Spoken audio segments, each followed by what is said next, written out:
Opa! Olá, olá, muito bom dia. Hoje é quarta-feira, 26 de outubro de 2022. Já estamos há 2 meses do Natal e a menos de um mês da Copa do Mundo. Então já vai começar os feriados aí de final de ano.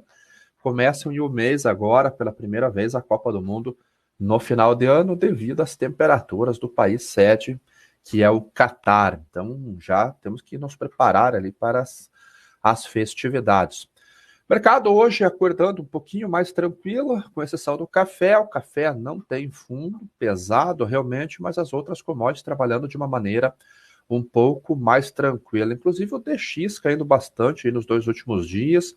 O mercado está um pouquinho menos preocupado, aparentemente, com o ciclo de alta de juros norte-americanos, mas tem um grande mas ali. Como eu já recomendei para vocês assistirem o podcast que o Heraldo gravou com o professor Cabral, eu estou mais com o Heraldo do que com as notícias do mercado sobre um juro um pouquinho mais tranquilo nos Estados Unidos.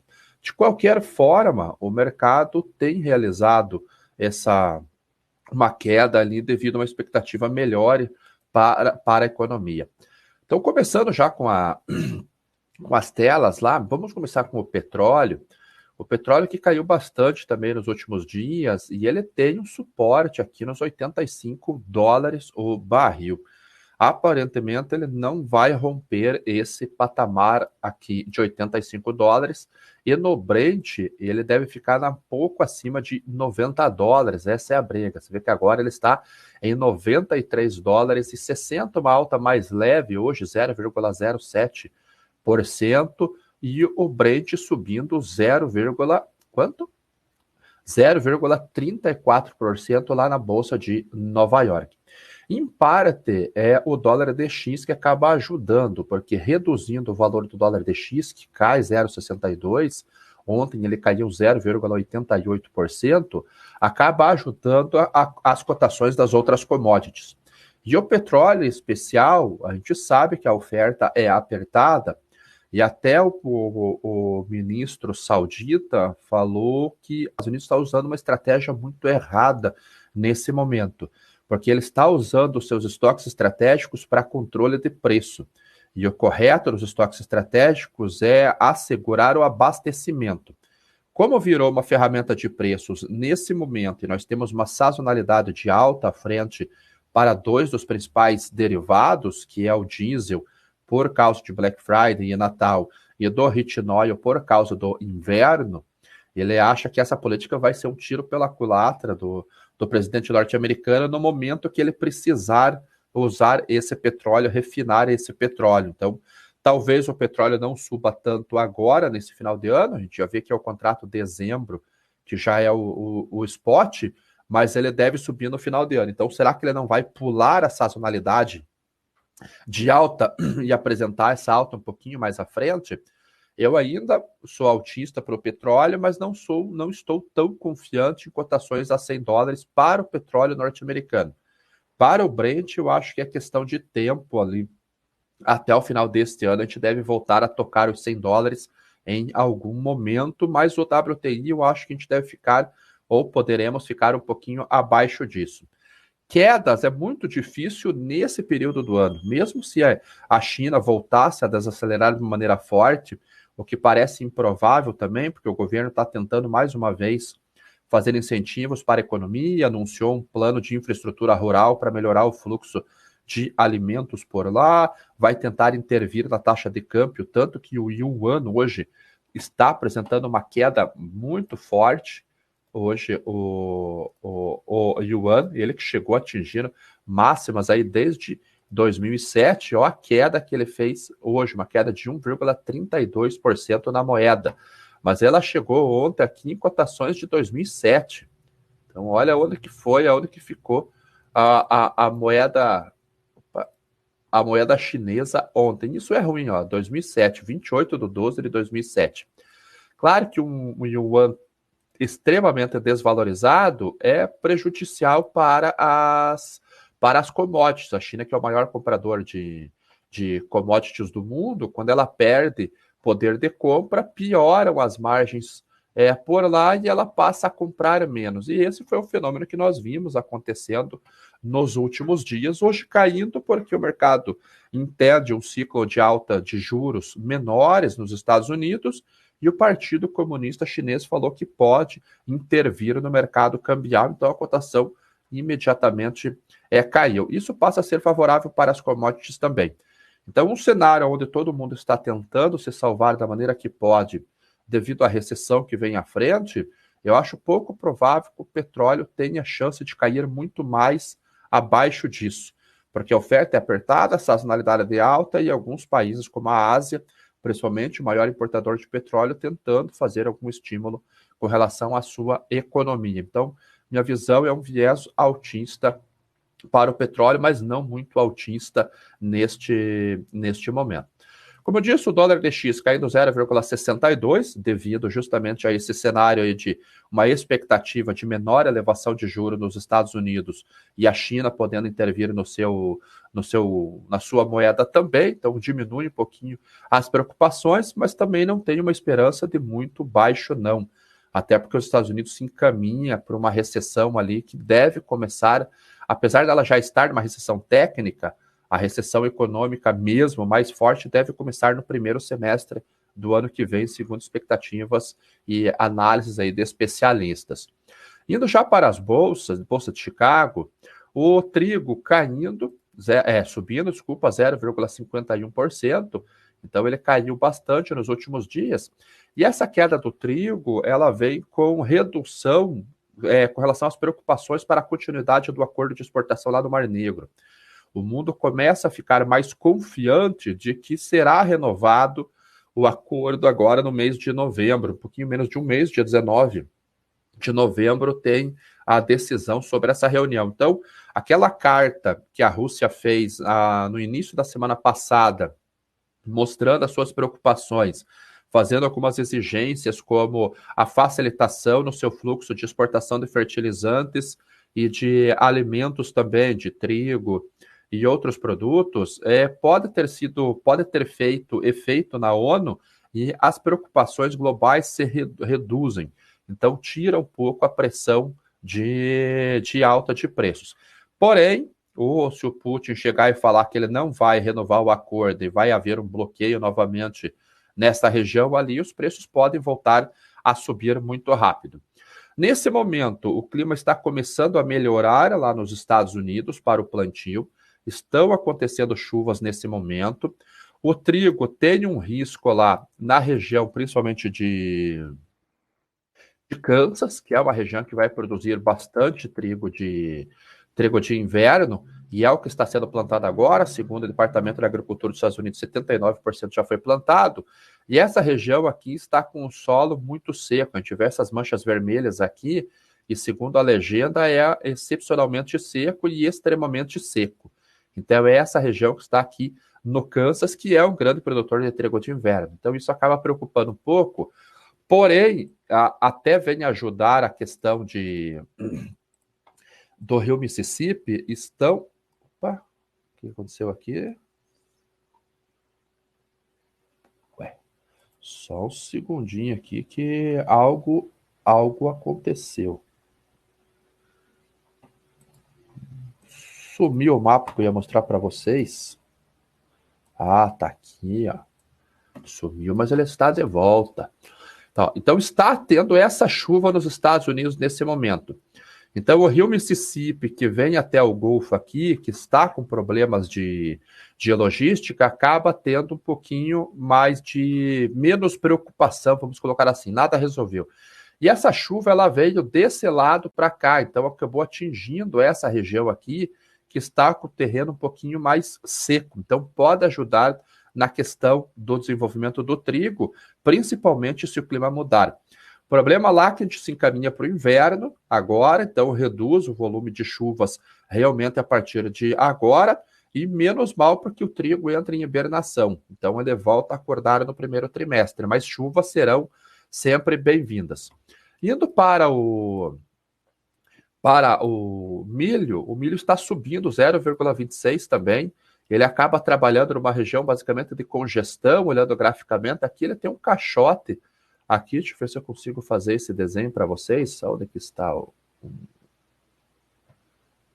Vamos colocar esse daqui só para a gente ter uma referência. Vê que ele entrou num caixote aqui e desde o dia, quando ele entrou aqui, desde o finalzinho de agosto, ele vem trabalhando nesta região aqui, aguardando talvez alguma definição. A gente sabe que o balanço do milho é extremamente apertado, não tem margem nenhuma para dar problema. O Brasil já começa a olhar para um problema para o safrinha de 2023. Eu já mostro para vocês aonde que está esse problema aqui no Paraná, que é o segundo maior produtor. Já começa a aparecer algum problema também na soja aqui no estado. Mas nos Estados Unidos, que é o milho que está chegando agora, você viu que o USDA informou 63% colhido, ele começa a ter problemas de logística, uma oferta menor no Golfo, tanto de milho quanto de soja. E o problema é justamente no Rio Mississippi.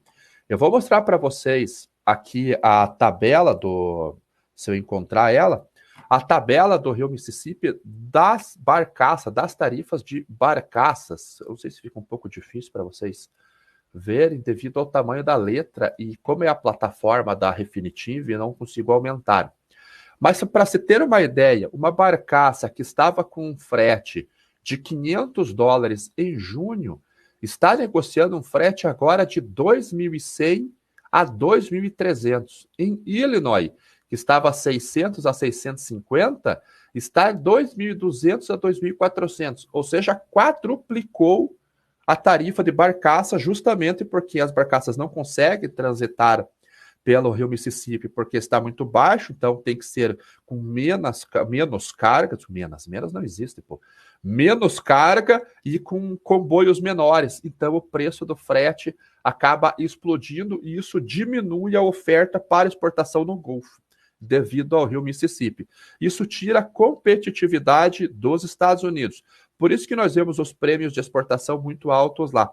Além de tentar segurar o milho no mercado americano, eles estão tentando compensar essa alta de fretes aqui através dos prêmios de exportação. E não tem dado certo, tanto que o comprador de milho não está nos Estados Unidos, ele está aqui no Brasil, que tem um milho um pouquinho mais barato nesse momento. Então, esse é o cenário do milho.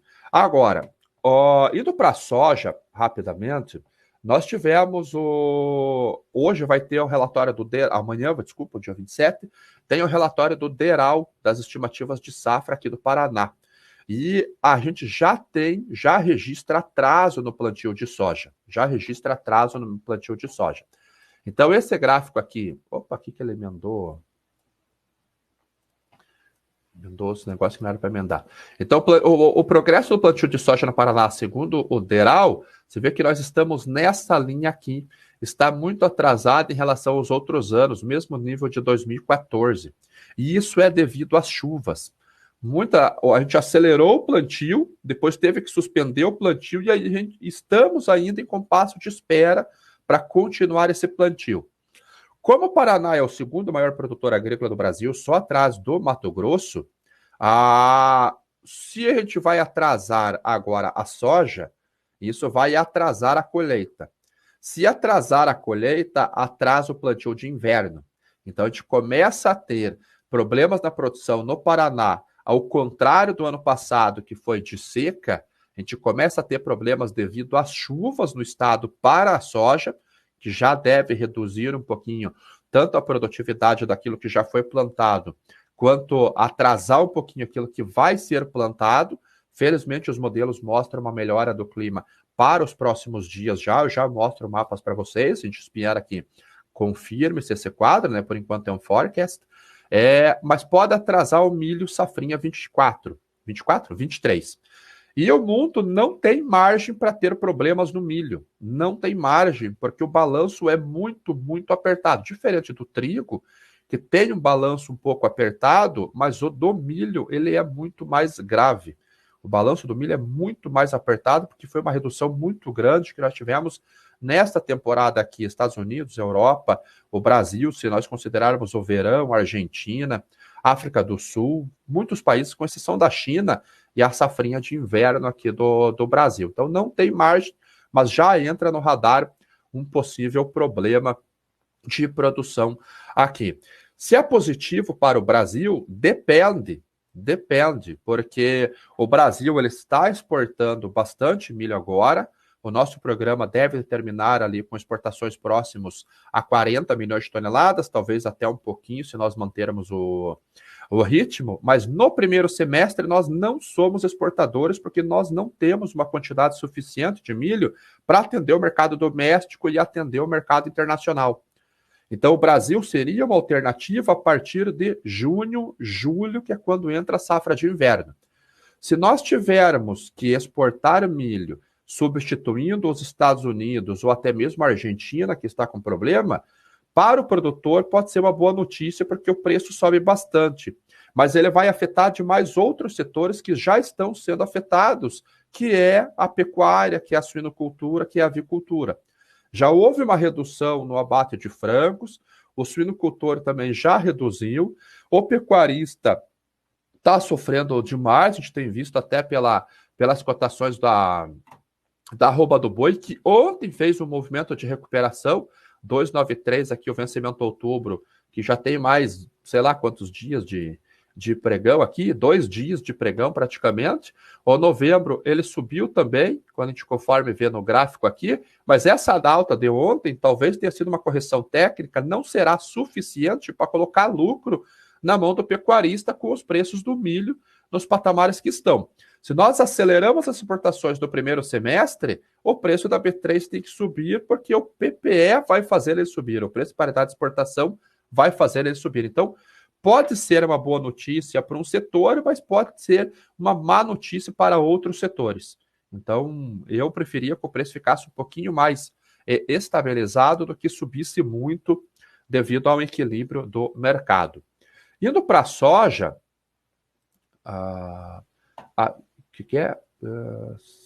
indo para a soja, o óleo de soja subindo 0,64% hoje, ele voltou a subir novamente, na verdade ele nunca deixou de subir, né? Então ele vem desde o finalzinho de setembro com uma alta o mês todo de alta praticamente. Farelo de soja voltou a subir forte também, então a gente vê aqui que agora ele está testando uma resistência aqui em uma média móvel, mas aqui próxima da média de 50 períodos. Se ele romper isso daqui, ele deve vir a testar patamares bem mais altos. Aqui eu acho pouco provável, mas não duvido também. Mas a gente tem alguns suportes, umas resistências um pouquinho menores aqui. Óleo subindo, farelo subindo, o grão de soja subindo. O que está afetando o grão de soja é a demanda.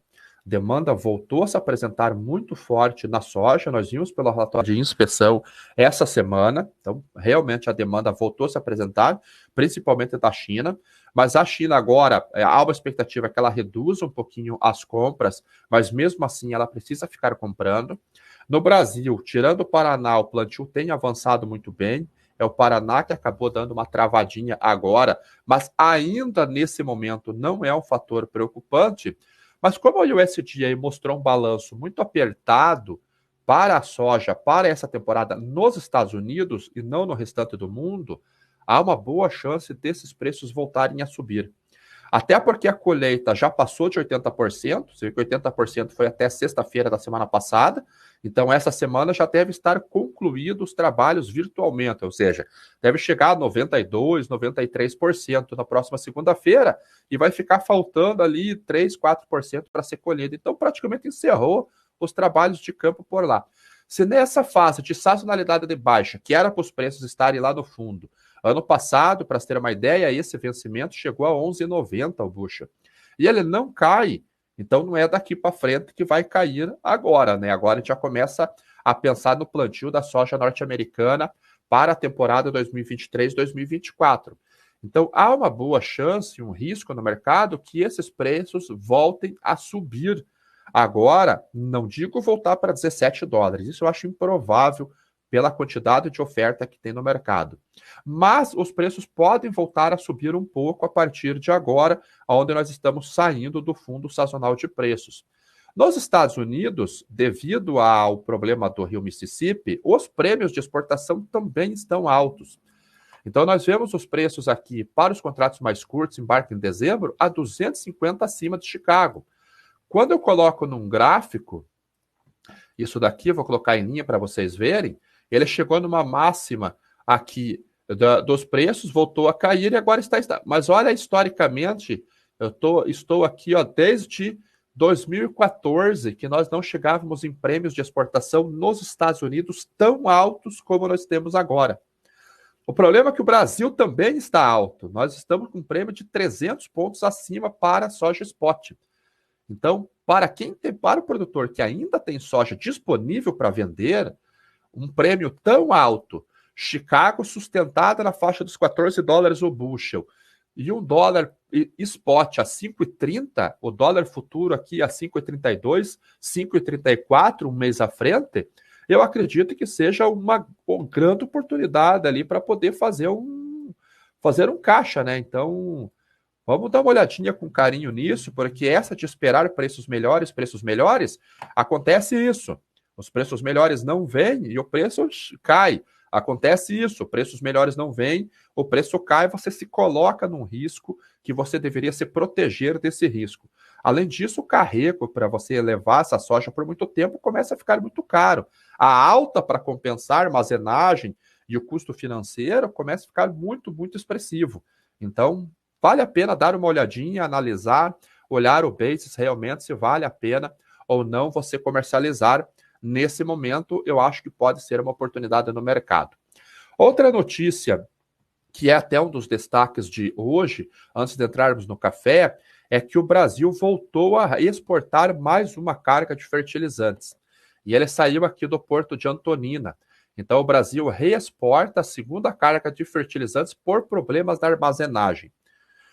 Como eu já comentei com vocês, os fertilizantes no Brasil, os importadores e os exportadores que vendem com condição custo e frete, eles fazem a mesma dinâmica do minério de ferro para a China. Ou seja, leva o produto até o destino, desestiva esse produto, desembarca do navio esse produto e deixa armazenado no porto, em área portuária, e faz a nacionalização conforme o fluxo de venda vai seguindo. Isso deu muito certo até agora. O problema é que com a crise lá na guerra da Rússia e da Ucrânia, os preços subiram, o produtor saiu do mercado esperando melhorar, e houve uma corrida por compra de fertilizantes. Agora esses fertilizantes chegaram, os armazéns estão completamente lotados, o produtor comprou menos fertilizante em comparação com o ano passado, apesar de ter comprado. Para se ter uma ideia, pro Safrinha 23, com relação a nitrogenado, só falta 25% rodar. 70%, 75% das compras para o Safrinha já aconteceram.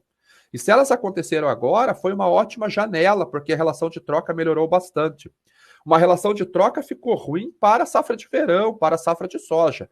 Esse o produtor pegou uma relação de troca muito, muito ruim. Aquele que aproveitou aquela compra lá no começo do ano, quando eu comentei aqui que abriu uma janela entre abril e maio, ok, teve uma relação de troca um pouquinho melhor.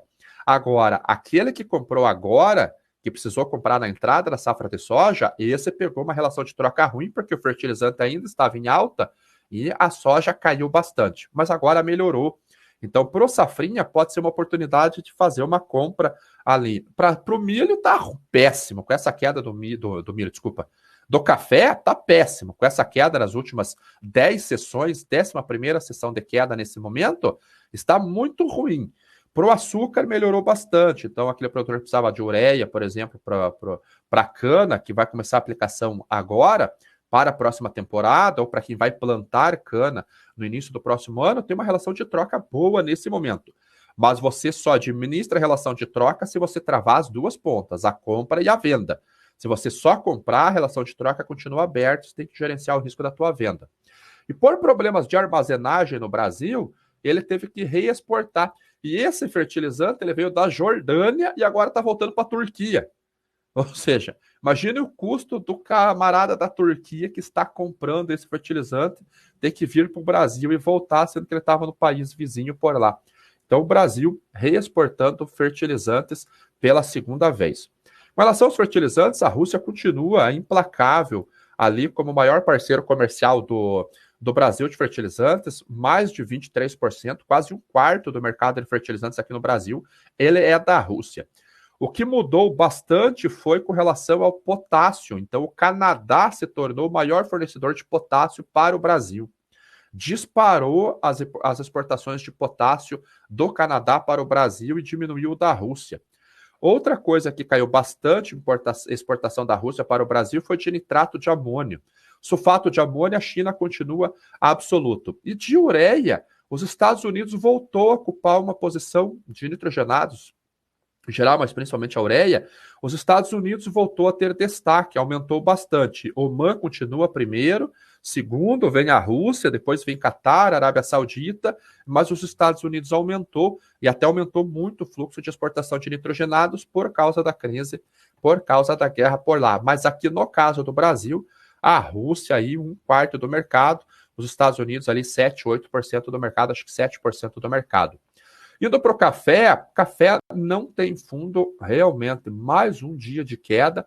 Ontem os estoques da ICI caíram 1.100 sacas, eles já estão aqui, aonde que eu anotei a saca de café, os 387.705 sacas é o estoque da ICI, mas o mercado entende que há oferta no mercado, o Brasil tem conseguido exportar, a Colômbia começa a colheita, a América Central começa a colheita, já já vem a colheita do Vietnã, o clima no Brasil para o café está muito bom, o mercado acredita que vai haver um pegamento e deve vir uma safra cheia para o próximo ano dentro da bienalidade negativa. Há o risco de recessão, o consumo pode cair. Então, a matemática fica simples. Maior oferta, menor demanda, o preço tende a cair, o mercado se equilibra, o preço cai. E é isso que a gente está vendo. Ah, Alessandro, mas a oferta é apertada, uma hora a conta vem. Talvez venha, mas não está vindo. O mercado entenda que não está vindo, que há um equilíbrio na oferta e o preço caiu. E contra o número, contra o preço, a gente não consegue discutir. Então, ele fez uma máxima aqui, na verdade, lá no mês de setembro, foi a última grande cotação a 253, que ele chegou na máxima, tentou fazer um teste aqui um pouquinho mais alto, 235, 230, aqui ele chegou a 240 e desde então ladeira abaixo. Já é o menor valor desde o período da geada. Foi quando aconteceu a geada aqui. Ele pegou um valorzinho aqui em agosto, dia 19 de agosto de 2021, que foi a geada, foi aqui. Aquela primeira geada foi aqui, foi uma semana antes. Então, a gente voltou nos preços de pré-geada. Isso quer dizer o quê? Que a geada já foi para o preço, já saiu para o preço, já saiu do preço e a gente já começa a olhar para a próxima temporada. Então, eu acho que os preços podem cair mais um pouco? Podem. Para ano que vem, vocês sabem que eu tenho uma visão menos otimista com relação aos preços. Eu acho que o preço vai ficar desse patamar aqui. Esse daqui deve ser o patamar daqui para baixo para setembro de 2023. E eu acho que deve ser essa tônica. Temos um clima para rodar ainda, de agora até abril, mais ou menos, quando vai começar o pessoal se movimentar para colher, mas eu acho que a gente vai ter uns preços mais baixos do que nós temos agora. Pelo menos nesse momento, a minha visão é essa, pode mudar até lá. Agora, tecnicamente, vai precisar de uma correção. Porra, 21 pontos no RSI já precisa de uma correção técnica realmente, e olha a distância que está das médias móveis de 20, 50 e 100 períodos. Pede uma correção mesmo, mas eu acho que a gente tem mais espaço para uma queda. Então, talvez ele faça uma correção e volte a cair, mas não deve cair muito mais nesse curto espaço de tempo, mas eu não acredito que os preços para o próximo ano fiquem acima disso daí. Então, vamos ver as perguntas aqui rapidamente, que já estou no horário. Do Michael já vi ali, existe sazonalidade de exportação de carne? Sim, devido à China. A sazonalidade daí é pelo lado do importador. Então, agora já começa a reduzir essa importação chinesa de carne, mas existe, todas as commodities possuem exceção. Até o ouro, que é muito relacionado a ciclo monetário, a ciclo econômico, tem sazonalidade. Então, tudo que envolve produção agrícola no agronegócio ou commodities vai ter sazonalidade. Parece que está começando a fazer fundo. Parece sim. Até o professor Becker fez análise ali no 710. Parece que está fazendo fundo sim. Eu falei, a minha expectativa é que melhore o consumo para esse fim de ano devido à Copa do Mundo e aos feriados que normalmente aumentam o consumo no mercado doméstico, compensando em parte a queda no mercado internacional. Ó, Lourenço, aí like, pessoal, pô, 66 likes. Segunda-feira muda o nome do programa, hein? Vou ver se eu consigo trazer mais gente aí para o programa. O Eduardo aí, bom dia, Lê, na sua visão, o café continuará em queda, o que justifica essa queda? Ah, já comentei já, né? Então já respondi. Vamos dar o like aí, pessoal. Aqui, ó, 203 pessoas assistindo, 67 likes só. Aqui na BMC, 227 assistindo, 83 likes só. Então, vamos lá, pessoal. Vamos dar um like que não custa nada. No mais, voltamos amanhã no Primeira Hora do Agro. Agora vocês ficam como Pre-Market com o Daniel Morales aqui na BMC News. Tchau.